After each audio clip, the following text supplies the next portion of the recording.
So yun na nga mga lods, tama nga yung duda ko na yung pagkalinis ng aircon is medyo budol po siya. Kasi pinapalinis po namin to every 6 months so twice a year. So kita nyo naman yung dumi niya, parang hindi talaga nalinis. Parang ilang taon na siyang nakadikit yung dumi na to. Siguro every time na pinapalinis namin to is yung binubugahan lang ng tubig, no? So hindi talaga siya ginagamitan ng sponge para matanggal yung dumi.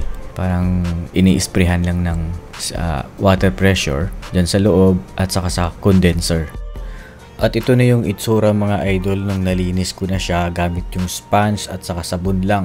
Saka walang ginamit na water pressure, bidet lang mga idol. Yan ang itsura niya kumpara dun sa pinalinis na aircon na twice a year siyang pinapalinis pero mukha namang hindi nalinis, no?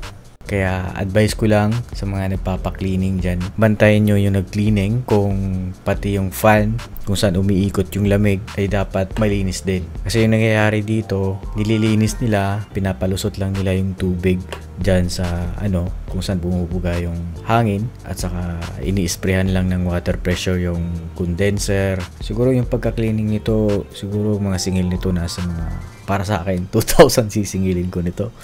Medyo mahirap kasi baklasin yung klaseng aircon na to. Kasi general cleaning na ang tawag nito eh. Siguro dahil sa ibang mga nagki-cleaning kaya sobrang mura kasi yung ginagawa nilang pag-cleaning, wala eh. Sablay, pang mumurahing lang din. Kung magbayad ka ng mura, mura lang din yung labor na ginawa. So yun na lang, pag may gumagawa ng aircon ninyo, silipin nyo kung pinupunasan ba yung fan. Kasi dyan mismo umiikot yung lamig o yung hangin sabay buga at yun yung lalanghapin natin.